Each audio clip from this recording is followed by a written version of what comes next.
Hi there, welcome to Transcona Trailer Sales. Today I'm going to be walking you through your 2025 Forest River Heritage Glen 43 Roost. We are just going to start off with the back of the unit. If you notice up top, you are pre-wired for an observation camera. If you'd like to get set up with that, you can contact the parts department. They can put together the quote for you. And then just come out along the driver's side of the unit. In this corner, as well as all four corners of the unit, you do have stabilizer jacks. The way those guys work is you hook up your 3/4 inch drive tool, run this foot down to the ground. Once the foot contacts the ground, just give it another 1/8 turn, snug it up. It's going to take any bounce or sway you see we have in the unit right now away. Just a couple notes for it though, they are stabilizing jacks, they're not leveling jacks. Don't try and use them as so, otherwise there is a risk of you bending them. The same thing goes for if you're running them up and down with an impact, just keep it in mind how much torque you do put on them. You're going to know there's a couple different holes inside of the unit here with these little grommets. They are either a slide out manual override or to drop down your spare tire. Right underneath here, you'll notice in between the third and the second axle, it's going to be where your fresh tank drain is. So that's going to be how you draw your drain your fresh tank. Just assuming off the size of the unit that you will be parking it at a full-time spot, so it's probably not going to be a worry to you. Next thing, just right up top here, you got your range hood vent. I'm a pretty tall person and I'm not even close to reaching it, so you're probably going to need a step ladder. But once you get to your campsite, just undoing that flap, that's going to allow the range hood to pull fumes out of the unit. And then whenever you're traveling, just closing it back up, as you don't want any excess dust getting inside the unit, or if you're just leaving it for a while and don't want any critters or nothing chance getting in, just closing that down. Coming further ahead, you come to your standard 50 amp twist lock connection. You're just taking note of that silver strip there. Lines up with this silver strip on this side, push it firmly into place, and then an 1/8 turn to lock it down. And then you got that threaded collar to really lock it down. Now if you follow this cord back, you do come to your standard 50 amp plug end. Just pulling that guy off. Now a lot of campsites may not have this, so we do include this 30 amp dog bone adapter, but keep it in mind when you're going down to 30 amps of power, you do have 3 air conditioners equipped on this unit, and even with a 50 amp service, you can only run 2 of those at once. So if you go down to 30, you're only going to be able to run 1 air conditioner at a time. So just keep that in mind whenever you're using the 30 amp dog bone adapter. And based off the size of the unit, I do recommend having a 50 amp service just because there is a lot of goodies inside of here. Right below the floor, get your 2 low point drains that come down below the floor here, hot and cold line. That's just going to try and drain as much water out of the lines as possible. So if you're leaving the unit for a while, don't want water going stale or stagnant, or you've done your winterization process for the season, and you just want to relieve some of that antifreeze out of there, it's a great spot to do so. Further ahead, got your furnace service, your hot water service port. Main couple things you just have to worry about here. You got your power switch that turns on power to the thermostat inside. And then because it's a tanked water heater, if you've had a camper before, you probably had a tankless system. So there isn't bypass valves on the back of this, and if there is, you don't turn them. You do want to run antifreeze through the system, of course, with it being off. Once you've done your winterization completely for the whole unit, just cracking this pressure relief valve, leaving it cracked open for the duration of winter. So that way, once that antifreeze starts gelling up, it has a place to go and it's not going to expand or crack your coils. Lock that into place. Opening up this guy, it's kind of your main wet area. You do have a little exterior shower, hooks up to this. Hot and cold water with a sprayable garden hose end. It is a standard garden hose thread, so you can hook any end up there that you would like. You got your antifreeze hose here, so that's what you would stick into your jug of antifreeze, and you got your winterization valve here, so you're going to see we're in normal operation because the unit is summarized for you. And then flipping it over to winterize would be your winterizing mode, so you could suck out of this tube. Water filter here, we're currently summarized. I haven't put the water filter in yet. It's just as simple as loosening this guy off, of course, with the system. After you crack the low points first, lifting that, screwing that out counterclockwise, and putting your filter in. You just didn't put one in because you should probably be the first one to use it. Now you got 2 black tank flushes. Just of course making sure you read the caution sticker. If you're using that black tank flush, your sewer hose does have to be connected, and your valve has to be open. Reason being, if you're pushing pressure inside of those tanks and the pressure's got nowhere to go, it could expand the tank to the point of cracking, so always being mindful of that. You also got your city water connection. So if you're at a site with service, which you probably are, you're just gonna thread a garden hose in there, turn on the water, and that's gonna pressurize all those lines without needing to run your water pump. Or if you're out boondocking or don't have water on site, your fresh water fill, that's what fills your fresh tank that your water pump draws off of. A couple satellite inlets as well as a cable inlet. And then you got your 2 black tank valves and your 2 gray valves. You always want to empty the black tanks first, as it's gonna be your dirtiest water filled from your toilets. Then you can come behind that with your 2 grays, which is typically cleaner water filled from either your sink and shower from the bathroom or your kitchen sink. You're gonna notice this little flap here. If you open that guy up, if you're at a permanent site, you'd be able to run your garden hose through here so you don't have to leave the compartment open. You also got a little motion sensing light in there. See what you're doing. Right down below here, I did forget to show you, this is your sewer outlet. Cracking that valve up, taking that guy off. You then hook up your sewer hose. The ears hook up to these guys here. Run that into your pit, and that's how you would be draining that. Now, whenever you are using your washer dryer, if you aren't hard plumbed into your system and you take your cap on and off using hose, whenever you're using your washer dryer, you always have to make sure that this cap is off, because if it's not off, the water's gonna have nowhere to go that you're draining out of your washer, and it's gonna backflow into the unit. So always making sure you do have this guy off whenever you're using your washer or dryer. Washer, sorry, not dryer.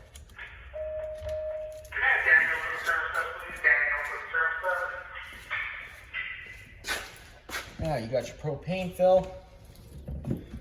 That's gonna be your first of 2 30-pound propane tanks, pretty standard counterclockwise to turn them on. You got one on either side of the unit here. You're gonna notice up top you got your selector valve with it pointed to the right. You're gonna be drawing off the tank on the other side. If you were to point this to the left, you're gonna start drawing off this tank here. So just keep that in mind whenever you're using it, because let's say you're using the right tank goes empty. You can turn that tank off, disconnect it from the system, switch it over to this side and start drawing off this tank while you're getting the other one filled. Added safety feature, there are no locks in your propane areas. You got your landing leg controls here. You also do have a little docking light in case you're docking at night. Flipping this guy open. It's gonna be where you're gonna find your spare tire. It's also where you're gonna find your standard starter kit that we include. It comes with a 15-foot water hose, a 10-foot sewer hose, and then some other miscellaneous goodies, including a 15-amp park adapter. But just keep it in mind, if you're using that 15-amp park adapter for a unit this size, it really isn't adequate. I wouldn't recommend it.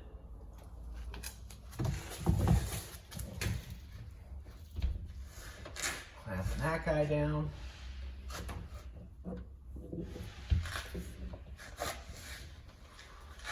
Coming around to the passenger side of the unit. Again, you got that second propane spot there.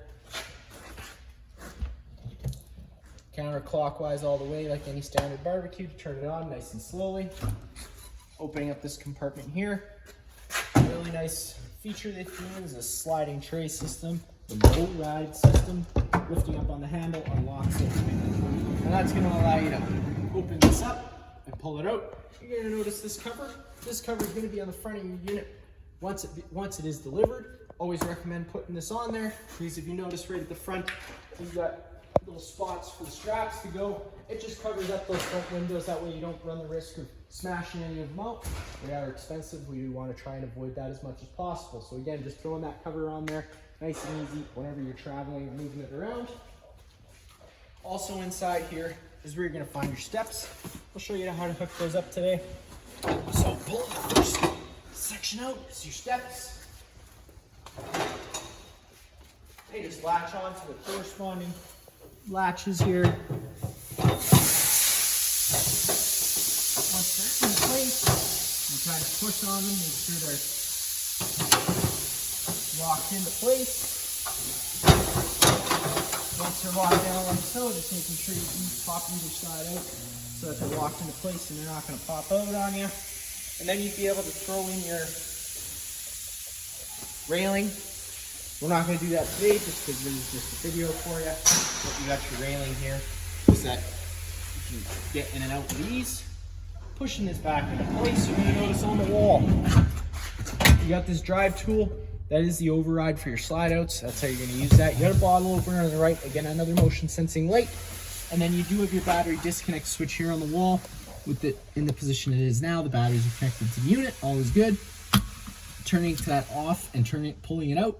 That's going to disconnect the batteries from the unit. It's also going to disable the 12-volt system, so keep that in mind whenever you're using it.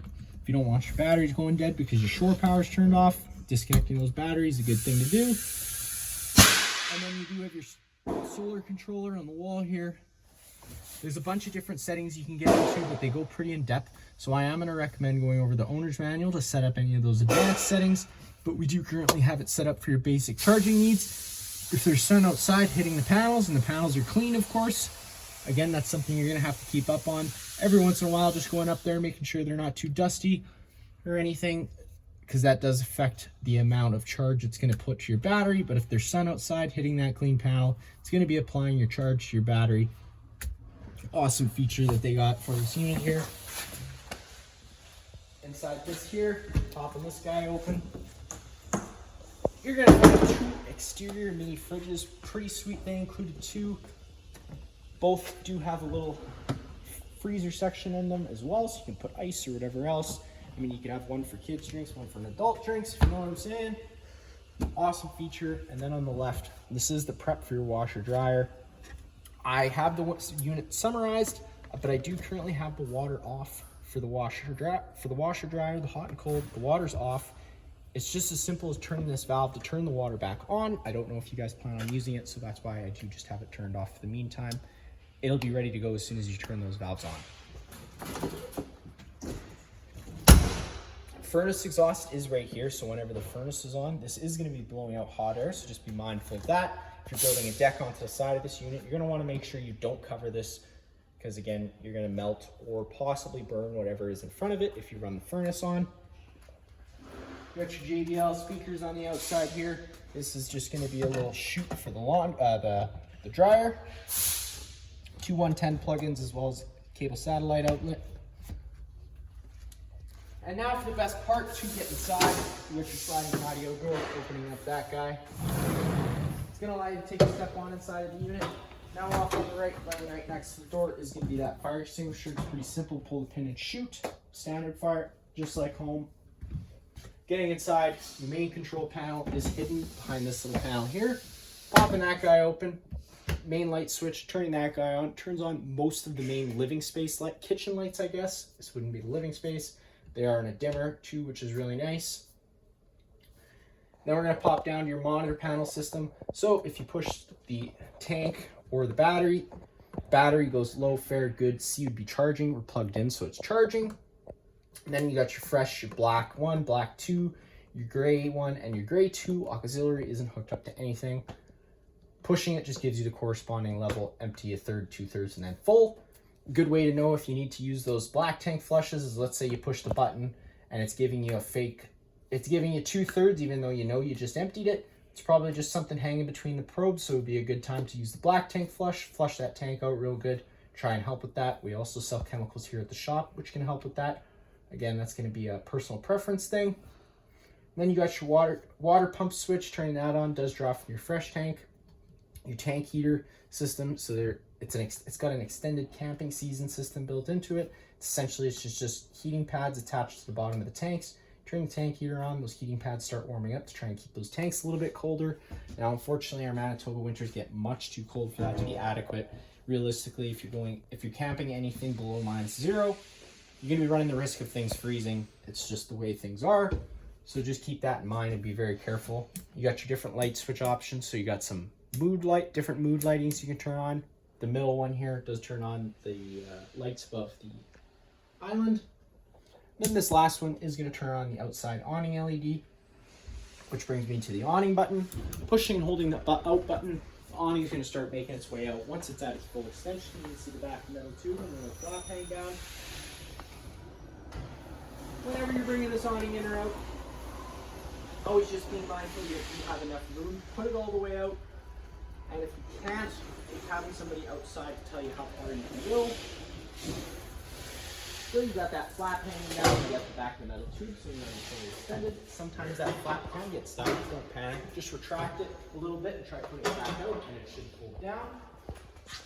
Now, if it were to start raining, you can take any arm, front or rear, pull down at the center. It's going to change the pitch of the awning head, allowing water to now run off if it were to be raining. Now, it also does allow for more shade underneath, so if it was a super sunny day, you could do the same thing with the front arm. It's going to allow for more shade underneath. Just making sure you do push these arms back to straight before you bring the awning in. That way you don't run the risk of bending anything.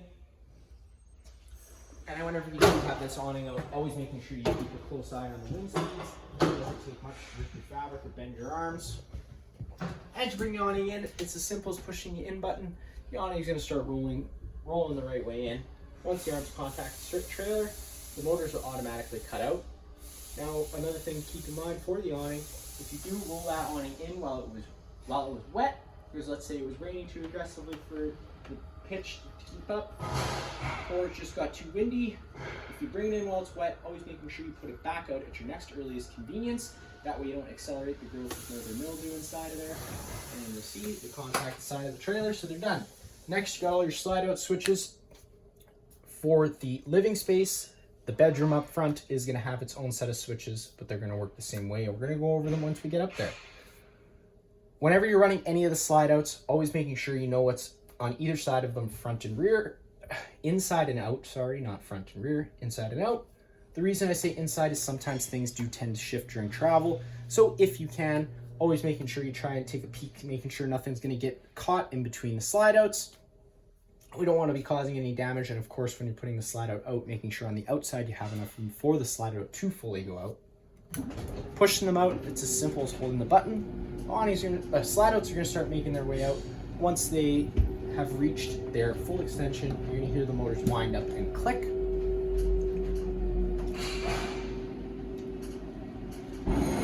So there you go, the motors wound up and clicked, you're at your full extension. Now you're going to want to, as an added precaution, if you want to be sure that they're all the way out, just making sure you can feel that rubber seal touching the back of the slide out. So that way you know you're sealed up, no water is going to get inside if it were to start raining. And that just goes for the same for all the slide outs.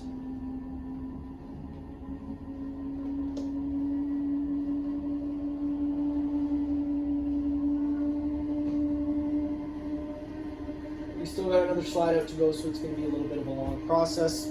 So while we're standing here waiting for those slide outs to reach their full extension, because they all do work the same way.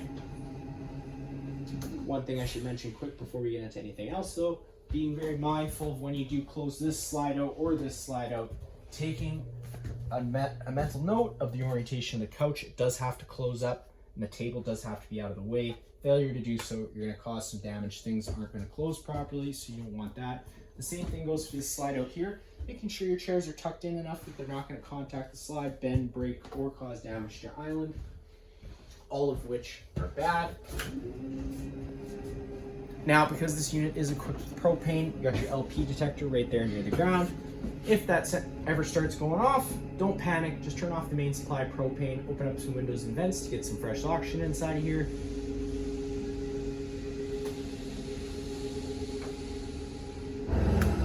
And they're at their full extension now. So last but not least, inside this cupboard is you do have your thermostat for your Suburban water heater.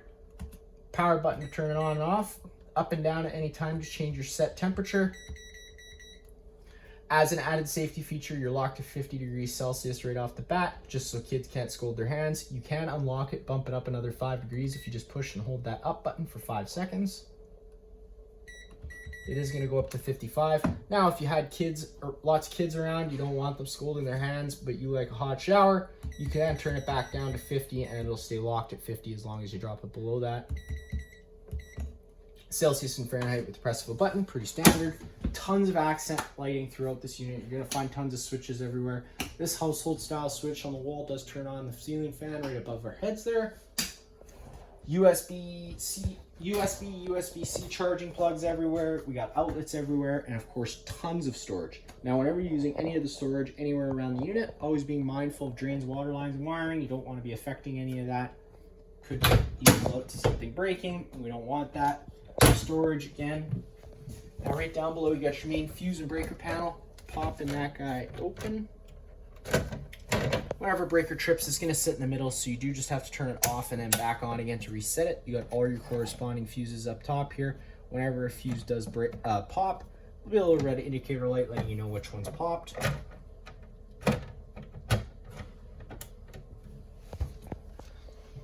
In the kitchen area, beautiful kitchen area, beautiful island.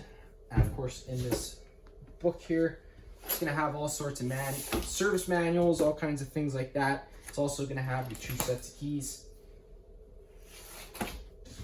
In the sink here, you're going to notice these pieces. These pieces do come out. They're just like an added extra feature. And this one does have a drain. The drain's located. All your TV remotes are inside here. Curtain for the... Got your drain right here. This is also where you're going to find your water heater. They included a cutting board, and this is just a little wrench in case that water heater is real tight, or the water filter is real tight on there. Crack it loose with this guy, then you can install your water filter. And of course, if you call the shop before the trailer leaves, we can pre-install it for you if you wanted. This little piece goes inside, goes inside right here. So the sink's pretty fancy. It's definitely one of my favorites. You got a soap dispenser. There's a bottle fill underneath, counterclockwise, lefty loosey to loosen that off, and you can fill it up and then re-screw it back in. You got a soap dispenser. You got this power button. Now, I'm not sure why it's a power button, but that's how you close your drain. So with it pointed the way it is now, the drain's open, allowing water to drain. If you turn it like this, it's gonna close the drain, allowing water to build up in the sink. Got your swivel head. You can change different sprayer modes. Next, you got your water control. So you're gonna see the blue and the red. When it's in the blue, it's cold, obviously. Red is hot. Turning it to the left turns on the sink head. Turning it to the right turns on the garden sprayer, little sprayer over here. And whenever you have water on, so this is definitely going for if you have kids. You have your cup washer, which I think is super cool, super handy. But if there's water pressure in the unit and you push down on this, it is going to spray out water, and it's pretty strong. It's probably going to go right to the roof. So just keep that in mind. Always making sure you have a cup over it if you use it. Maybe cover it up if you have kids and you're worried about them pushing on it. Save yourself the mess. Huge fridge. It's really cool. Opening it up, you always have to open up the right side first. Then you can open up the left side. There's travel latches underneath you got to push in to open it. Fridge, freezer combo. The freezers, the openers right down in the middle, pushing and pulling towards you. Opens it up. Controls all for switch are right on the front here. It comes locked because it's a touch screen. Push and hold the lock. Sorry, I messed it up already.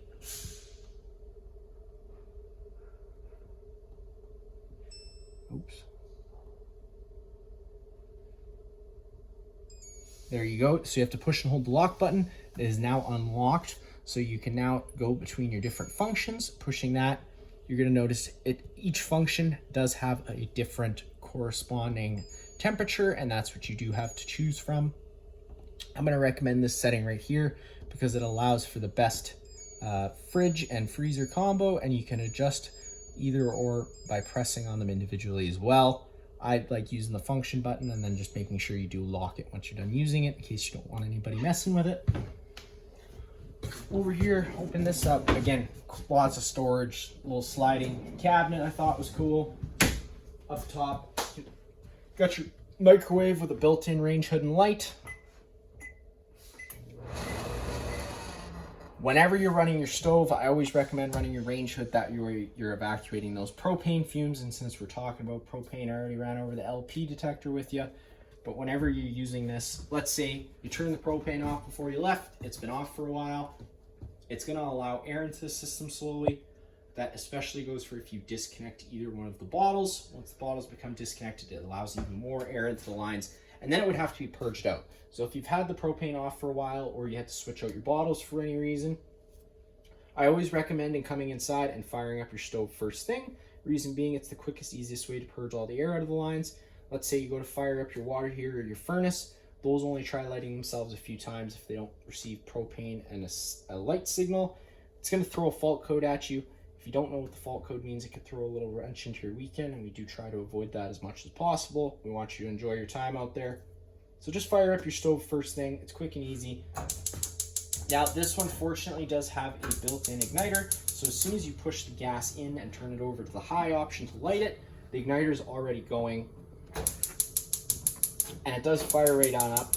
It did fire up pretty quickly today just because it did have the propane system running earlier, but with the size of the unit, sometimes it can take a few minutes to purge all the air out of the lines, so don't be afraid to hold that there open as long as it needs to light. Just making sure you do hear the igniter going off. If you heard the igniter stop working for whatever reason, or it just didn't work, don't hold the gas on, because if the igniter was to kick in for whatever reason, or a light source would be like a lighter of any sort to kick in, if there was a buildup of gas there is a chance you're going to lose some eyebrows and eyelashes, and we don't want that. So just keep that in mind whenever you're using it. The same thing goes for your oven, and then your oven does have a light. Turning the light on turns the oven light on. It also turns these illumination light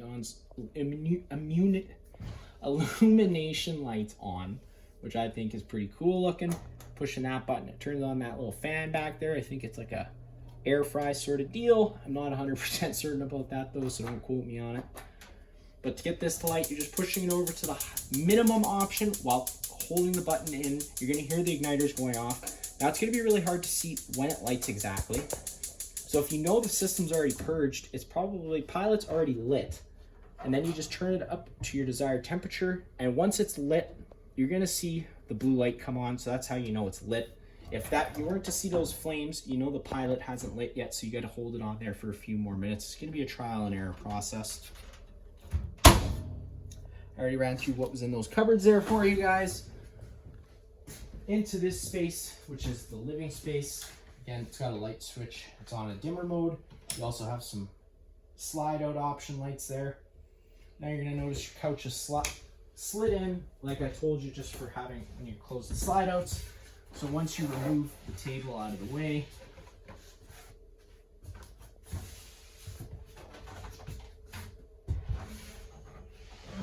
being careful with the table, we don't want to scratch it or damage it. If you need a hand from somebody, I recommend grabbing somebody. Set this over to the side. Now the couch is locked in its orientation the way it is now. The lock is just located in between these two cushions, so pull both sides out. You're going to see this metal thing in here. Pull the metal thing out, push it over, close both sides. The couch is on wheels, it slides over nice and easy. And you're now locked into place.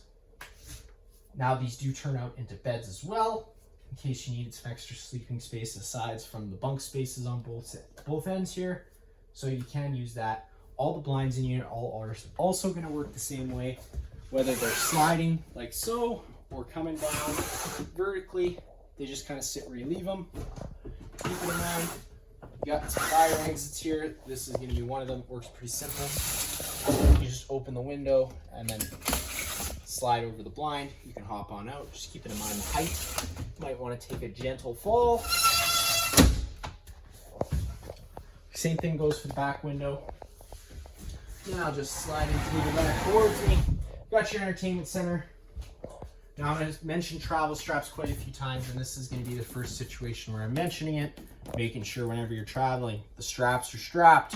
You don't want that flying around causing any damage. It's a big TV to replace. It's probably expensive. Down below you got your JBL sound system. Pretty much just like home. Hit the power button, it's going to turn itself on. The remote's inside that thing there. Opening up this guy, you got USB plug-in, aux plug-in, as well as a HDMI plug-in even. You got your different household normal settings. The only thing is you're going to have your different zones. So zone A actually turns on the subwoofer, which is underneath that table over there.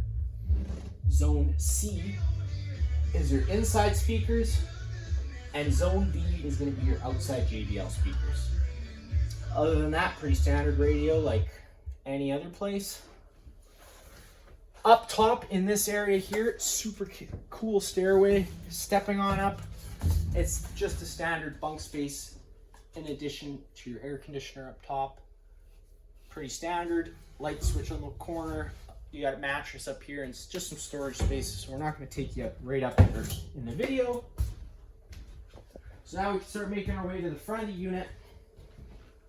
Now on the wall here, you're going to notice a couple different thermostats. So this top one here is going to be the main thermostat. It's also going to control the center air conditioner as well as the furnace. So before we go into your different modes, if you click it, sorry, turn it to the off section here. If you hit it twice, you can go into fan setting. You can run that fan on either high or low. That's just moving air around with the air conditioner. There's going to be no heating or cooling involved, and it moves all its air through the ceiling ducting you have up above. Then if you hit the mode, go to your mode and go over to cool, hit enter. Now you're going to notice it says auto, high or low, or you can just run it on high or low manually. Whenever you have it on high or low alone, the fan is going to run full time regardless of what you have your room set to. Whenever you have it on auto, high or low, it'll be an on-demand system. So if the room's 24, it's set to 13. A unit this size will probably never get to 13 unless you're into the cooler times of the year. But once it would notice it hit that 13, it would kill that air conditioner because it didn't need it anymore. So that's why I recommend leaving it on auto. One more time, push it, it'll turn you over to heat. Now that's going to kill your air conditioner, fire up your furnace. Your furnace moves all its air through the 4 portals we have throughout the unit, and it does only have 1 fan speed. Whenever you turn your furnace on, whenever it turns off, it does run for an additional 3 minutes just to allow itself to cool down as an added safety feature. And a cool little addition that Coleman has thrown in is they got a cool plus heat option. So depending on what you have your room to is going to depend on what it kicks in. So if your room's set to 22 and it's actually 24, once it hits 22, it'll kick off.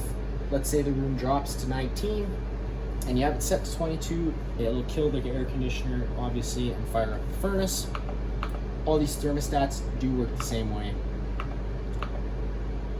So this is going to fire that center air conditioner as well as the furnace. This guy here is going to control just the rear air conditioner. And we have another one in the front bedroom, which is going to control that front air conditioner. Now behind this door is your main bathroom. Light switch is going to be on the left. You're going to hear the furnace on there. It's just running for that additional 3 minutes, like I said. So you got the main light switch, turns on the main living space lights here. And then we have what's called a selfie light. Center one turns on that nice backlit option behind the sink.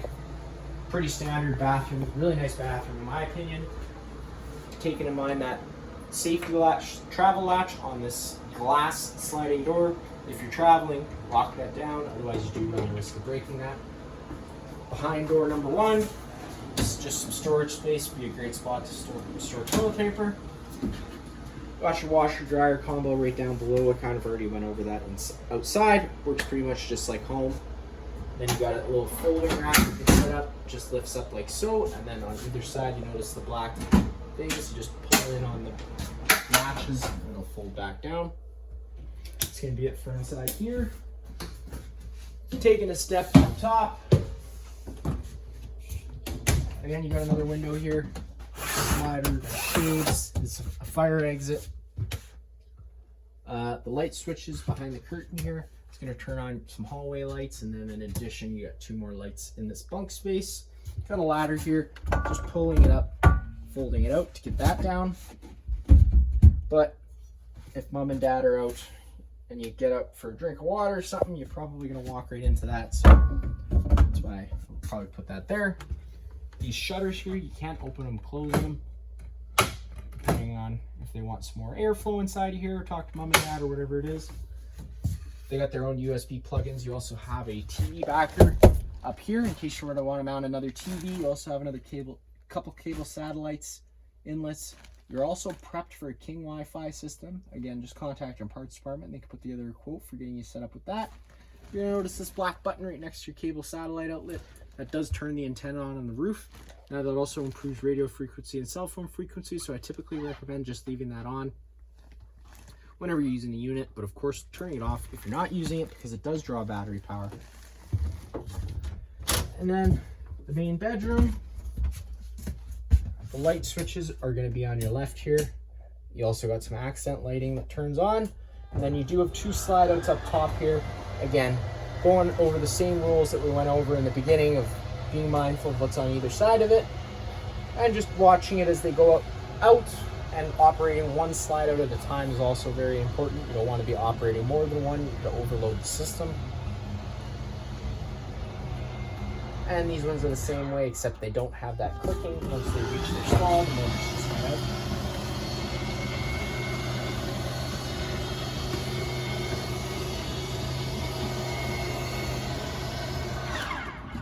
Again, you got that thermostat for this front air conditioner.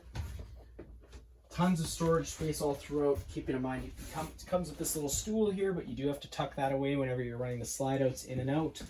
In addition to the lights that are over there, you got some more lights in this little front nook area. And they're on a dimmer as well. Windows all throughout. One and two just working the same way.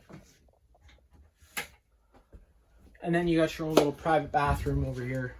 Light switch on the left.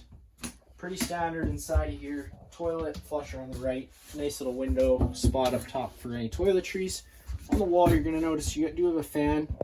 Pushing the on button turns the fan on.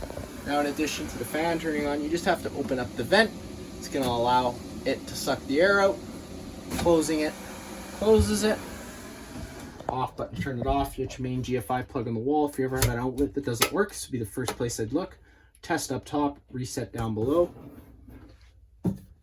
Other than that, that is going to be it for this unit here. If you have any other questions, feel free to give us a call.